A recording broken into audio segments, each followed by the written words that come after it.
Hello guys, இன்னைக்கு காலையில் morning activity task வந்து பிக் பாஸ் அவர்கள் கொடுக்குறாரு. அந்த டாஸ்க் என்ன அப்படின்னு பார்த்தீங்கன்னா, இருக்கக்கூடிய கண்டஸ்டண்ட்டில் அதிகப்படியான பிஆர் அண்ட் பாட் ஓட்ஸ் வந்து யாருக்கு அதிகப்படியாக விழும் அப்படின்னு சொல்லி நீங்கள் நினைக்கிறீங்க அப்படிங்கிற மாதிரி ஒரு டாஸ்க்கை வந்து கொடுத்துருக்காங்க. இந்த டாஸ்க் வந்து பார்த்தீங்கன்னா ஒரு மாதிரி கான்ட்ரவர்சியலான ஒரு டாஸ்க் தான். ஆனால் இதுக்கு முன்னாடி சீசன்கள்லாம் இந்த மாதிரி தர கிடையாது. பட் இந்த சீசனில் கொடுத்துருக்காங்க. மேபி நிறைய பாட் ஓட்ஸ் எல்லாம் வந்து வந்திருக்கலாம். ஸோ அதனால் பிக் பாஸ் அவர்கள் இந்த மாதிரி ஒரு டாஸ்க்கை கொடுக்கலாம் அப்படிங்கிற மாதிரி வந்து டாஸ்க்கை கொடுத்துருக்கலாம். ஸோ இதில் ரொம்பவே அஃபண்ட் ஆனது யார் அப்படின்னு பார்த்தீங்கன்னா, அர்ச்சனா அவர்கள் அஃபண்ட் ஆயிருக்காங்க.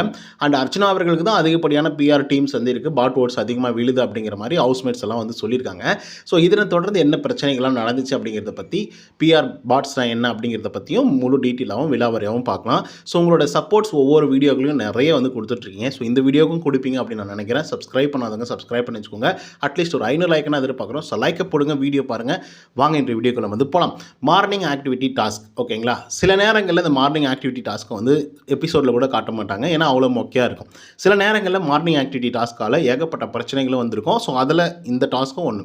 அதாவது நீங்கள் டாஸ்கில் என்ன கேட்டிருந்தாங்க அப்படின்னு பார்த்தீங்கன்னா, எந்த கண்டஸ்டன்ட் அதிகப்படியான பிஆர் வேலை பார்க்குறாங்க, அதே மாதிரி பாட் ஓட்ஸ் வந்து பார்த்தீங்கன்னா யாருக்கு அதிகப்படியாக விழுது அப்படிங்கிறத பற்றியும் விலக்கி சொல்லணும் ஒரு கண்டஸ்டண்ட்டை தேர்ந்தெடுத்து அப்படிங்கிற மாதிரி ஒரு டாஸ்க் வந்து கொடுக்குறாங்க. ஸோ இதில் வந்து பார்த்தீங்க அப்படின்னா அர்ச்சனா அவர்கள் தான் போய் அதை வந்து எடுத்துகிட்டு வந்து படிக்கிறாங்க. அதுக்கப்புறம் பயங்கரமாக சிரிச்சுட்டு எல்லாருக்கிட்டையும் சொல்கிறாங்க. அதுக்கப்புறம் அர்ச்சனா அவர்களே வந்து பார்த்தீங்கன்னா முதல்ல வந்து சொல்கிறாங்க. என்ன சொல்கிறாங்க அப்படின்னு பார்த்தீங்கன்னா, விஜய் வர்மாவை வந்து சொல்கிறாங்க. இவங்க வந்து பார்த்திங்கன்னா பெய்ட் பாட்ஸ் யூஸ் பண்ணலாம், பிஆர் டீம்ஸும் வந்து இருக்கலாம். ஏன் அப்படின்னா அவர் ஃபஸ்ட்டு 3 வீக்ஸ் உள்ளே இருந்தார், அதுக்கப்புறம் வெளியே போயிட்டார், அதுக்கப்புறம் ஷோவெல்லாம் பார்த்துட்டு மறுபடியும் உள்ளே வந்திருக்காரு அண்ட் சர்வைவும் ஆகியிருக்காரு. ஏன்னா ஃபஸ்ட்டு 3 வீக்ஸ்க்குள்ளேயே வெளியே போன இவர் திரும்பியும் வந்து இத்தனை நாட்கள் வந்து இருக்கிறது அப்படிங்கிறது சாத்தியம் இல்லை. ஸோ கண்டிப்பாக வந்து பாட்ஸ் ஓட் வந்து அதிகமாக விழும், அதே மாதிரி பிஆர்ஸும் வந்து இருக்காங்க அப்படிங்கிற மாதிரி அர்ச்சனா வந்து கொஞ்சம் ஜென்யூனாக சொன்ன மாதிரி வந்து இருந்தது. அதுக்கடுத்து தான் மாயா வந்து வராங்க, ஓகேங்களா? மாயா வந்து யாரை சொல்கிறாங்க அப்படின்னு பார்த்தீங்கன்னா விஷ்ணுவை சொல்கிறாங்க. ஏன்னா இவங்க வந்து பார்த்திங்கன்னா ஆல்ரெடி பேசிகிட்டு இருந்தாங்க. என்ன பேசிகிட்டு இருந்தாங்க அப்படின்னா, வீக்கெண்ட் ஆனாக்கா அந்த ஒரு வணக்கத்தை சொல்லி விஷ்ணு அவர்கள் நீங்கள் வந்து எனக்கு வந்து சப்போர்ட் பண்ணுங்கள் அப்படிங்கிற மாதிரி வந்து மாயா அவர்கள் வந்து சொல்கிறாங்க விஷ்ணுவை பற்றி. விஷ்ணு வந்து மேபி பிஆர் டீம்ஸ் வந்து வச்சுருக்கலாம், பெய்ட் பாட்ஸ் வந்து வச்சுருக்கலாம். ஏன்னா மாயாவை பொறுத்தவரையில் விஷ்ணு வந்து ஒரு ஒன்றுத்துக்குமே லாக்கி இல்லாத ஒரு ஆள், எதுவுமே வந்து தெரியாத ஒரு ஆள், ஒரு மக்கு சாம்பிராணி அப்படிங்கிற மாதிரி மைண்ட் செட்டில் தான் மாயா அவர்கள் வந்து பார்த்திங்கன்னா விஷ்ணு வந்து பார்க்குறாங்க. ஸோ அப்படி இருக்கும்போது இவனுக்கு எப்படி ஓட்டிங்ஸ் வருது அப்படிங்கிற ஒரு கொஷின் அவங்களுக்குள்ளே இருக்குது. அதனால் இவங்களுக்கு வந்து பிஆர் இருக்கலாம், பாட்ஸ் இருக்கலாம் அப்படிங்கிற மாதிரி மாயா சொல்கிறாங்க. அதுக்கடுத்தா விஷ்ணு வராரு. விஷ்ணு வந்து பார்த்திங்க அப்படின்னா அதுக்கு ஒரு விளக்கத்தையும் வந்து கொடுக்குறாரு. ஒரு ப்ரிப்ரேஷன் இல்லாமல் ஒரு ஷோவுக்கு வந்து வர முடியாது, மக்கு மாதிரி அப்படின்னு சொல்லிட்டு பயங்கரமாக அங்கே ஒரு தக் லைஃப் வந்து கொடுக்குறாப்புல. அதுக்கப்புறம் நான் எல்லாத்தையும் பண்ணிட்டு தான் வந்திருக்கேன், நான் எந்த விதமான இதுவும் இல்லை. அதே மாதிரி எல்லா மீன்ஸ் நான் எங்கள் ஃப்ரெண்ட்ஸுங்கிட்ட என்னுடைய சோஷியல் மீடியா சில விஷயங்களெல்லாம் கொடுத்துட்டு இந்த மாதிரி எனக்கு வந்து ஹோட் பண்ணுங்கள் அப்படிங்கிற மாதிரி தான் நான் வந்து சொல்லியிருக்கிறேன். அதே மாதிரி எந்தெந்த ட்ரெஸ்ஸு வந்து வரணும் அதெல்லாம் போட்டு பார்த்து அயன் பண்ணி நானே எல்லா ட்ரெஸ்ஸும் வந்து பார்த்திங்கன்னா செட் பண்ணி எல்லாத்தையும் பண்ணி வச்சுட்டு தான் நான் வந்திருக்கேன் அப்படிங்கிற மாதிரியும் விஷ்ணு அவர்கள் தன்னுடைய இதை வந்து சொல்கிறாங்க. அதே மாதிரி அர்ச்சனாவுக்கு நாலேஜ் அப்படிங்கிறது வந்து அதிகமாக இருக்குது ஒன்று. அதே மாதிரி ஃபேன் பேசஸ் வந்து அதிகமாக இருக்குது. ஸோ அதனால் அர்ச்சனா அவர்கள் வந்து பிஆர் வந்து அதிகமாக வச்சுருந்துருக்கலாம், அதே மாதிரி பெய்ட் பாட்ஸும் வந்து வச்சுருக்கலாம் அப்படின்னு சொல்லிட்டு விஷ்ணு வந்து சொல்கிறாரு. முதல்ல வந்து பார்த்திங்க அப்படின்னா நல்லாவே கிளியராக வந்து பார்த்திங்கன்னா விஷ்ணு வந்து பார்த்திங்கன்னா அர்ச்சனா பேர் வந்து சொல்லிட்டார், ஓகேங்களா? ஸோ அர்ச்சனாவுக்கு பிஆர் இருக்குது அண்ட் பாட்ஸ் வந்து இருக்குது அப்படிங்கிற மாதிரி ஃபஸ்ட்டு இவர் தான் வந்து ஆரம்பிக்கிறார் அர்ச்சனா பற்றி. அதுக்கப்புறமா விஜய் வர்மா வர்றார் 4வதா. விஜய் வர்மா வந்து பார்த்திங்கன்னா என்ன சொல்கிறார் அப்படின்னு பார்த்தீங்கன்னா, நான் 3rd வீக் வந்து போயிருக்கலாம், அதுக்கப்புறம் திரும்பி வைல்டு கார்டு என்ட்ரிலாம் கொடுத்துருக்கலாம், ஓகேங்களா? ஆனால் 3rd வீக் போனதுக்கப்புறம் இவங்க வந்து வைல்டு கார்டு என்ட்ரி 5th வீக்கில் வந்து கொடுக்குறாங்க. இட்ஸ் மீன்ஸ் 4 வீக் முடிஞ்சதுக்கப்புறம் 5th வீக்கில் வைல்டு கார்டு கொடுக்குறாங்க. அதுக்கப்புறம் ஒரு 2-3 டேஸ் அமைதியாக இருக்காங்க. அதுக்கப்புறம் புல்லிங்கு அந்த மாதிரிலாம் நடக்குது. சடனாக பார்த்தா எங்கெங்கேயோ ஒரு 2 டேஸ்க்குள்ளே வந்து பார்த்திங்க அப்படின்னா அப்படி பற்றிக்கிட்டு எரிது சோசியல் மீடியாக்களே, போட்டு உடச்சிட்டார் ஓப்பனாக. பற்றிக்கிட்டு எரியுது சோசியல் மீடியாவுக்கு வந்து பார்த்திங்கன்னா அப்படி பற்றிட்டு எரியுது. சடனாக வந்து பார்த்திங்கன்னா ஓட்டிங்ஸ் எல்லாம் இன்க்ரீஸ் ஆகுது, என்னென்னமோ நடக்குது. என்னால் வந்து பார்த்திங்கன்னா அதை வந்து பார்க்கவே முடியல. அது அவ்வளோ தூரம் வந்து பார்த்திங்கன்னா எப்படி இப்படி நடக்கும் அப்படிங்கிற மாதிரி வந்து நான் வந்து யோசிக்க ஆரம்பிச்சிட்டேன். அதே மாதிரி ஓவியான்னு ஒரு பொண்ணு இருந்துச்சு, எங்கள் தலைவிக்கு ஓவியாவுக்கு கூட வந்து பார்த்திங்கன்னா இந்த மாதிரிலாம் யாரும் ஃபயர் விட்டதில்லை. ஆனால் அர்ச்சனாவுக்கு வந்து பார்த்திங்கன்னா சோசியல் மீடியாக்களில் ஃபயர் விட்டுருந்தாங்க. மேபி அர்ச்சனாவுக்கு வந்து பார்த்திங்க அப்படின்னா பிஆர் பாட்ஸ் வந்து இருக்கலாம் அப்படிங்கிற மாதிரி வந்து பார்த்தீங்கன்னா சொல்கிறார் விஜய் வர்மா. பட் விஜய் வர்மா வந்து கிளாரிஃபை பண்ணது என்ன அப்படின்னா, அர்ச்சனா அவர்களுக்கு பிஆர் பாட்ஸ் வந்து இருக்குது. அதே மாதிரி நான் வெளியே போய் பார்த்துட்டு வந்தேன், இந்த மாதிரி யாருக்குமே வந்து ஃபயர் விட்டது கிடையாது. ஸோ அதனால் வந்து அவங்க இருக்கும் அப்படின்ற மாதிரி சொல்கிறாரு. ஸோ அதுக்கப்புறம் வந்து பார்த்தீங்கன்னா மணிச்சந்திரா வராப்பில். மணிச்சந்திரா வந்து சொல்கிறாப்புல, நான் வந்து ஒரு வீடியோ கூட கேட்டாங்க எங்கள் ஃப்ரெண்ட்ஸ், ஆனால் நான் வீடியோ கூட பண்ணி தரல. ஸோ அந்த லெவலுக்கு தான் வந்து பார்த்தீங்கன்னா அந்த பிஆர் பாட்ஸ் பற்றியும் பிஆர்ஸ் பற்றியும் எனக்கு வந்து புரிதல் வந்து இருக்குது. அதுவும் குறிப்பாக வந்து பார்த்தீங்கன்னா இப்போ தான் அதை பற்றி நான் கேள்வியே படுறேன் அப்படிங்கிற மாதிரி வந்து மணிச்சந்திரன் வந்து சொல்கிறாப்புல. அதுக்கப்புறம் வந்து பார்த்தீங்கன்னா 3 பேருக்கு மட்டும் தான் தெரியும். ஓகேங்களா, 3 பேருக்கு நான் வந்து கொடுத்துருக்கேன். ஸோ அதுக்கப்புறம் வந்து பார்த்தீங்கன்னா ஒரு எலிமினேஷன் வரும்போதோ நாமினேஷன் வரும்போதோ என்னுடைய போட்டோ இல்லை என்னோடய வீடியோ போட்டோ இது பண்ணுங்க அப்படின்னு கேட்டு கூட நான் வந்து கொடுக்காம வந்துட்டேன் அப்படிங்கிற மாதிரி வந்து பார்த்தீங்கன்னா சொல்லிட்டாங்க. அதுக்கப்புறம் வந்து பார்த்தீங்கன்னா பூர்ணிமா வந்து நல்ல நாலேஜபிள் பர்சன், சாஃப்ட்வேர்லாம் வந்து வேலை செஞ்சுருக்காங்க அப்படின்னு சொல்கிறாங்க. ஸோ அதனால் அவங்க பெய்ட் பாட்ஸ் வந்து வச்சிருக்க வாய்ப்புகள் இருக்குது, பிஆர் பாட்ஸ் வந்து வச்சிருக்கிறதுக்கான வாய்ப்புகள் இருக்குது அப்படின்னு சொல்லிட்டு மணிச்சந்திரா வந்து சொல்லிட்டு போகிறாரு. அவர் முழுமையாக வந்து பட் பூர்ணிமாவே சொல்லிட்டு போ, என் பேரே சொல்லிட்டு போ அப்படிங்கிற மாதிரி வந்து சொல்கிறாங்க. அதுக்கப்புறம் சொல்கிறாங்க. அதுக்கடுத்தா பூர்ணிமா வராங்க. அவங்க தான் கிளியராக பெய்டு ரிவ்யூவர்ஸ்னால் யார், பாட்ஸ்னால் என்ன அப்படிங்கிற மாதிரி ஒரு விளக்கத்தை வந்து கொடுக்குறாங்க.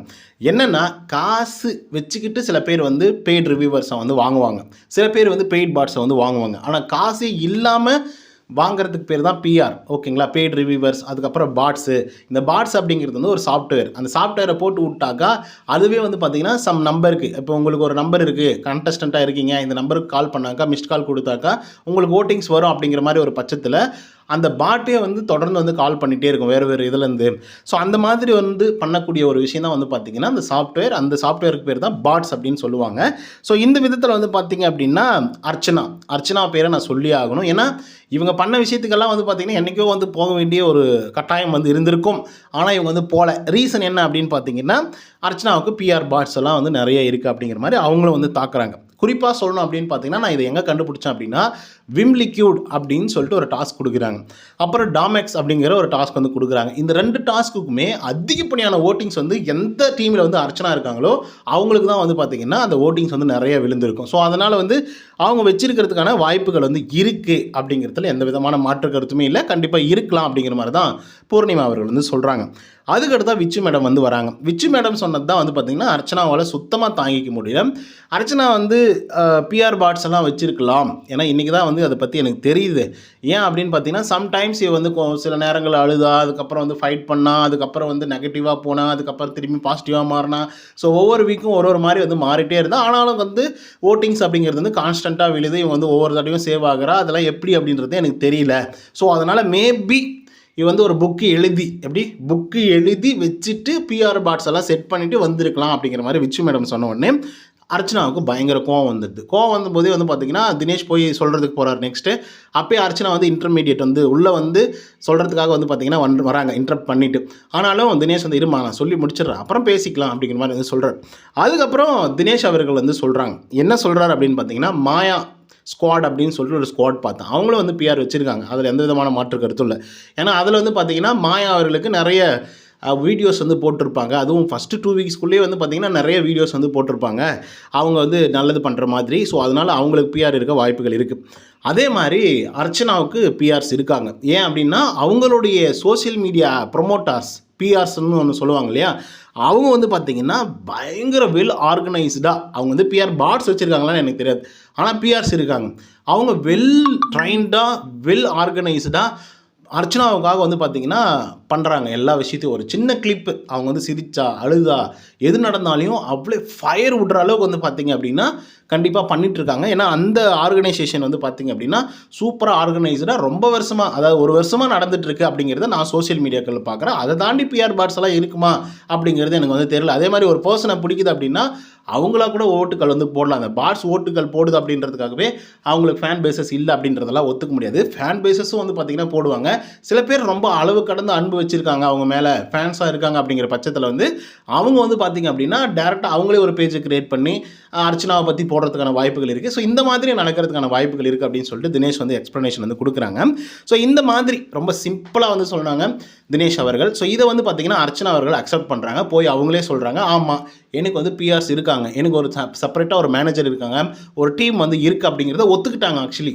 அண்ட் அவங்க அக்செப்ட் பண்ணது மட்டும் இல்லாமல், ஆமாம் என்னுடைய பிஆர்ஸ் வந்து ஆர்கனைஸ்டாக ஒர்க் பண்ணுறாங்க, எனக்கு வந்து ஏதோ ஒரு கால் வருது, ஏதோ ஒரு ஆஃபர் வருது அப்படின்னா அவங்க தான் சம்பளம் பேசுவாங்க, சம்பளம் பேசுகிறது தான் என்கிட்டே வரும். ஸோ அதை வந்து பார்த்திங்கன்னா சோசியல் மீடியாக்குள்ளே ரொம்ப ஆக்டிவாக நான் பண்ணிகிட்ருக்கேன் அப்படின்ற மாதிரி அவங்க ஒத்துக்கிறாங்க. பட் பெய்ட் பாட்ஸ்லாம் கிடையாது அப்படிங்கிற மாதிரி சொன்னது மட்டும் இல்லாமல், அதுக்கப்புறம் விசித்ரா மேடம் மேலே செம்ம காண்டாயிடுறாங்க. காண்டானது மட்டும் இல்லாமல், மேடம் என்னென்ன பிரச்சனைகள் எனக்கு நடந்துச்சு அப்படிங்கிறத நீங்கள் பக்கருந்து பார்த்துருக்கீங்க, நான் எப்படி ரெபேலாக வந்து இருந்தேன் அப்படிங்கிறத நீங்கள் பக்கருந்து பார்த்துருக்கீங்க. அப்படி இருக்கும்போது வந்து பார்த்திங்க அப்படின்னா நீங்கள் வந்து புக் எழுதிட்டு வந்தீங்க அப்படிங்கிற மாதிரிலாம் சொல்கிறீங்களே, இதெல்லாம் எந்த விதத்தில் நியாயம்?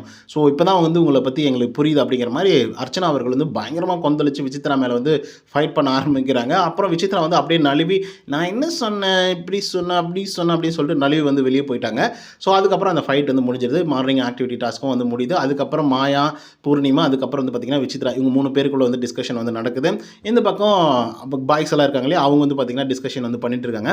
ஸோ இந்த லெவலில் தான் வந்து போயிட்டுருக்கு. இப்போ நீங்கள் சொல்லுங்கள், கடைசி வரைக்கும் வீடியோ பார்த்துட்ருக்கீங்க அப்படின்னா இப்போ நீங்கள் சொல்லுங்கள், உண்மையாகவே யாருக்கு வந்து பிஆர்ஸ் வந்து இருக்காங்க, பெய்ட் பாட்ஸ் வந்து இருக்காங்க அப்படிங்கிறத கமெண்ட்டில் பதிவு பண்ணுவோம். பட் அர்ச்சனா அவர்கள் ஒப்புக்கொண்டார், அதே மாதிரி மாயா அவர்கள் ஒப்புக்கொண்டிருக்காங்க, பூர்ணிமா அவர்கள் வந்து ஒப்புக்கொண்டிருக்காங்க, அதே மாதிரி விஷ்ணு வந்து ஓகே ஆமாம் இருக்குது அப்படிங்கிற மாதிரி சொல்லியிருக்காரு, விஜயவர்மா சொல்லியிருக்காரு. ஸோ இந்த மாதிரி எல்லாருமே சொல்கிறாங்க. பட் இதில் ஆர்கனைஸ்டாக ஒர்க் பண்ணுறது யார் அப்படின்னு பார்த்தீங்கன்னா, ரொம்ப வெல் பர்ஃபார்மிங் பண்ணுறது அர்ச்சனா அவர்களுடைய டீம் தான் அப்படின்னு சொல்லிட்டு தினேஷ் அவர்கள் சொல்கிறாங்க ஆர்கனைஸ்டாக. அது பட் அவங்க வந்து பார்த்திங்கன்னா அதை ஏற்றுக்கிறாங்க அர்ச்சனா அவர்கள். ஸோ இதை பற்றின உங்களோட கருத்துக்கள் என்ன அப்படிங்கிறத கமெண்ட்டில் பதிவு பண்ணுவோம். இந்த வீடியோ உங்களுக்கு அது பிடிச்சிருந்தா லைக் அண்ட் சப்ஸ்கிரைப் பண்ண மறந்துடாதீங்க. இன்னொரு தகவலும் சந்திக்கிறேன். Until then bye from Uday. நன்றி, வணக்கம்.